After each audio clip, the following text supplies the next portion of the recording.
Red టీవీలో మీ వ్యాపార ప్రకటనల కోసం ఈ నంబర్ ని సంప్రదించండి 6281747728. Hi viewers, welcome to our channel. ప్రస్తుతం మనతో పాటు ప్రముఖ పొలిటికల్ అనలిస్ట్ కృష్ణ కుమార్ గారు ఉన్నారు. వారితో ఒకసారి మాట్లాడారు. మేడం నమస్కారం. మేడం నమస్తే.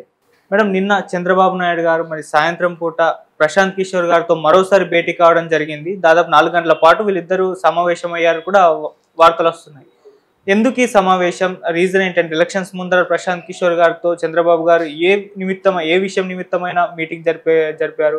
మరి గతంలో చూసుకుంటే ప్రశాంత్ కిషోర్ గారు ఏమన్నారంటే, నేను ఇప్పుడు ఏ పార్టీకి కూడా లేను, పని చేయట్లేదని కూడా చెప్పడం చూస్తున్నా. మరి మీటింగ్ యొక్క ప్రధాన ఉద్దేశం ఏమై ఉంటుంది మేడం? అంటే ఒక వ్యూహకర్తగా ఒక పార్టీ కోసం పనిచేయడం కంటే కూడా ఆయనకున్న అనుభవంతో ఏమైనా సహకారాలు అందించడం కావచ్చు, సూచనలు చేయడం కోసం కలిసి ఉండొచ్చు. అతనైతే ఎవరికి ఇప్పుడు ప్రత్యేకంగా ఎన్నికల వ్యూహకర్తగా పనిచేయట్లేదు ప్రశాంత్ కిషోర్. పైగా అతను పోయిన సంవత్సరం అట్లా అతను ఏం మాట్లాడుతున్నాడంటే, నేను నా జీవితంలో చేసిన అతిపెద్ద తప్పు మోడీకి పనిచేయడమే. నేను మోడీకి పనిచేసి ఉండాల్సింది కాదు, అసలు నేను పనిచేయడం వల్లనే మోడీ అధికారంలోకి వచ్చాడు. ఈ దేశం ఇవాళ అయిపోవడానికి నేను అతనికి వ్యూహకర్తగా పనిచేయడమే కారణం. కాబట్టి ఇంక నేను ఎప్పటికీ కూడా మోడీకి వ్యూహకర్తగా ఉండను, పైగా అతన్ని అధికారంలోంచి దించడానికి నేను ప్రయత్నం చేస్తాను అని చెప్పి ప్రశాంత్ కిషోర్ మాట్లాడటం జరిగి పైగా అతను ఏం చెప్తున్నాడు అంటే, కాంగ్రెస్ పార్టీ దగ్గరికి ఒక వ్యూహాన్ని తీసుకొని ఒక కార్యాచరణని రూపొందించి వాళ్ళ దగ్గరికి వెళ్ళడం జరిగింది. సోనియా గాంధీని కలవడం జరిగింది. ఏంటి అంటే, మీరు ఇప్పుడు బలహీనంగా ఉన్నారు, మీరు ఒక్కరుగా మీరు రాజకీయాల్లో బీజేపీని తలపడలేరు, కాబట్టి మీరు ఏ రాష్ట్రంలోనైనా సరే బలంగా ఉన్న ప్రాంతీయ పార్టీతోటి మీరు పొత్తు పెట్టుకుంటే మంచిది. మీరు అవసరం అనుకుంటే మీరు కొన్ని త్యాగాలు చేసైనా సరే ఆ బలమైన ప్రాంతీయ పార్టీలని తోటి మీరు కలిసి నడిస్తే ఈ మోడీని గద్దె దింపొచ్చు అని చెప్పి అతను సూచించడం జరిగింది. అంటే ఒక్కొక్క రాష్ట్రం గురించి అతని పరిశీలన, అతని సర్వే చేసిన వివరాలు అన్నీ అప్పచెప్పి ఇవ్వటం జరిగింది. మరీ ముఖ్యంగా దక్షిణాదిలో బీజేపీ పార్టీకి అసలు ఏమాత్రం అవకాశమే లేదు. ఆ అవకాశం ఉండకపోయినా కానీ ఇప్పుడు వైసీపీ పార్టీ లాంటివి మోడీకే కదా సపోర్ట్ చేసేది. అలాంటి వైసీపీ పార్టీని కూడా గద్దె దింపితే కానీ మనము మోడీ కూరలు పీకలేము అని చెప్పి చెప్పటం జరిగింది. అందుకే దానిలో భాగంగానే ఆయన ప్రతి రాష్ట్రము తిరుగుతున్నాడు. పైగా కాంగ్రెస్ పార్టీకి కూడా ఇతోధికంగా సలహాలు ఇస్తున్నాడు. ఇప్పుడు భారత్ జోడో యాత్ర వెనకమాల కూడా అతని వ్యూహమే ఉందని చాలా మంది అంటారు. తర్వాత ఇప్పుడు న్యాయ యాత్ర అని కూడా రాహుల్ గాంధీ చేస్తున్నాడు. దానివల్ల కూడా ఫలితం ఉంటుంది అని చెప్పి అతనుకున్న విశేష అనుభవంతో అతను చెప్పటం జరుగుతూ ఉంది. అయితే ఇప్పుడు వైఎస్ఆర్ పార్టీ జగన్మోహన్ రెడ్డి మోడీ వైపే ఉంటారు కాబట్టి ఎట్లయినా కేసుల కోసం కావచ్చు, దేనికోసమైనా ఎంతో కొంత చంద్రబాబు నాయుడు అంటే ఒక అనుకూలత లేదు మోడీ మనసులో. అందుకోసం ఆయన్ని కాంగ్రెస్కి దగ్గర చెయ్యాలి అనే ఉద్దేశం, అంటే ఇండియా కూటమికి దగ్గర చెయ్యాలన్న ఉద్దేశం ప్రశాంత్ కిషోర్కి ఉండొచ్చు. అందుకే చంద్రబాబు నాయుడిని కలిసి ఉండొచ్చు. ఇప్పుడు ఆయన ఉద్దేశం క్లియర్గా మోడీ రావద్దు అని. మోడీ రాకుండా ఉండాలి అంటే ఎక్కడెక్కడ చెక్ పెట్టాలి అనేది కూడా తెలియాలిగా. ఇప్పుడు మోడీని ఒక్కడిని రావద్దంటే కుదరదు, మోడీ అనుకూరులు కూడా రావకూడదు. ఇప్పుడు జగన్మోహన్ రెడ్డి గెలిచాడు అనుకోండి, డైరెక్ట్గా వాళ్ళకి ఎన్నికల పొత్తు ఉండదు బీజేపీకి వాళ్ళకి, కానీ పొత్తులో ఉన్నదానికంటే ఎక్కువే చేస్తాడు జగన్మోహన్ రెడ్డి. మనం పోయినసారంతా చూసాం మనం. అందుకోసమే చంద్రబాబు నాయుడిని కలిసి ఉండొచ్చు. పైగా చంద్రబాబు నాయుడికి కూడా ఎంత ఈయన కాకలు తీరిన యోధుడైనప్పటికీ కూడా రాజకీయాల్లో ఎప్పటి నుంచో ఉన్న అపరచాణికుడు ఇట్లాంటి బిరుదులు ఏవో ఉన్నాయి కదా, ఎన్ని ఉన్నప్పటికీ కూడా ఈవేళ రాజకీయాల్లో నేనేమి ఏ అడుగేస్తే మంచిది, నేను ఏ జాగ్రత్తలు తీసుకోవాలి. ఇప్పుడు జనసేన పార్టీతోటి 24 సీట్లకి ఒప్పందం కుదుర్చుకున్నారు.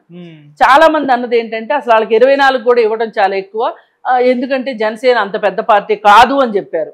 అయినప్పటికీ చంద్రబాబు నాయుడు తన వ్యూహంతో తను ఇప్పుడు ఆయన అంతిమ లక్ష్యం జగన్మోహన్ రెడ్డి మీద గెలవటం.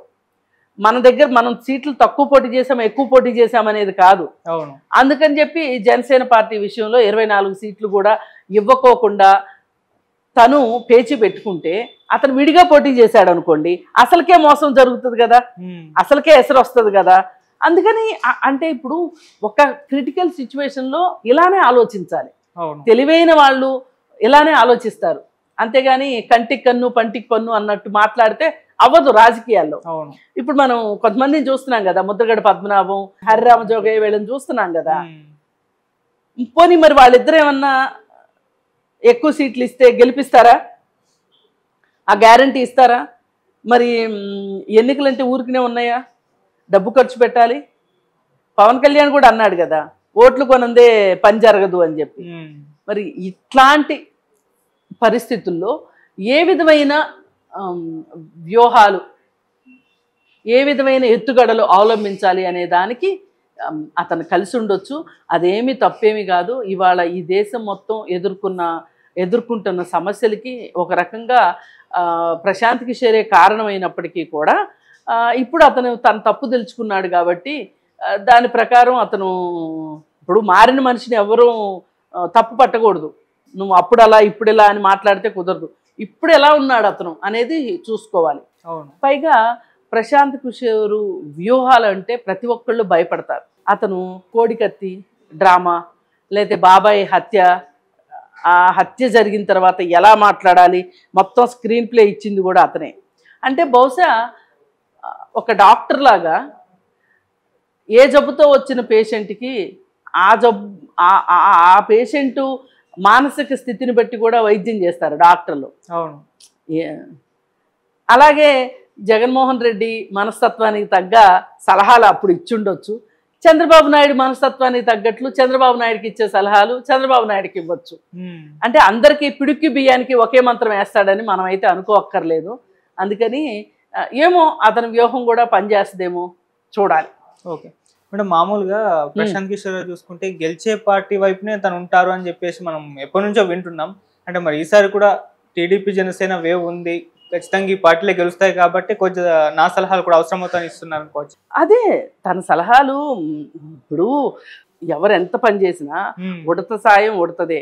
అవును, ఏ సాయానికి ఆ సాయం అవసరమే, అదేమీ తప్పుపట్టే విషయం కాదు. ఇవాళ ఆంధ్రప్రదేశ్లో తెలుగుదేశము జనసేన పొత్తు కుదిరిన తర్వాత వీళ్ళిద్దరూ కలిసి పోటీ చేస్తారు అన్న తర్వాత ప్రభుత్వ వ్యతిరేక ఓటు చేయలేదు కదా. ప్రభుత్వ వ్యతిరేక ఓటు చేయలేదు అన్నప్పుడు అధికార పక్షం కన్నా ఈ పక్షమే బలమైంది అవుతుంది కదా. అలాంటప్పుడు దీనికి సెంటిమెంట్లతోటి వేణుస్వామి జ్యోతిష్యాలతోటి అవసరం లేదు. చాలా మామూలుగా సునాయాసంగా ఒక ప్రణాళిక ప్రకారం పనిచేసుకుంటూ వెళ్తే గనక ఖచ్చితంగా ఈ కూటమి ఖచ్చితంగా విజయం సాధిస్తుంది. దానికి ప్రశాంత్ కిషోర్ గెలిచే వాళ్ళ పక్కనే ఉంటాడు, ఇట్లాంటి సెంటిమెంట్లు కూడా అవసరం లేదు. ఏదేమైనప్పటికీ కూడా వీళ్ళిద్దరూ కలిసి పోటీ చేస్తున్నారు కాబట్టి, అంటే వీళ్ళిద్దరేదో ఉత్తమోత్తములని కాదు నా ఉద్దేశం. వీళ్ళు ప్రభుత్వ వ్యతిరేక ఓటు చేయలేదు కాబట్టి వీళ్ళు ఖచ్చితంగా గెలుస్తారు. ఏదేమైనా జగన్మోహన్ రెడ్డి కంటే కూడా వీళ్ళ క్యాండిడేట్లు మంచి క్యాండిడేట్లనే అనిపిస్తుంది.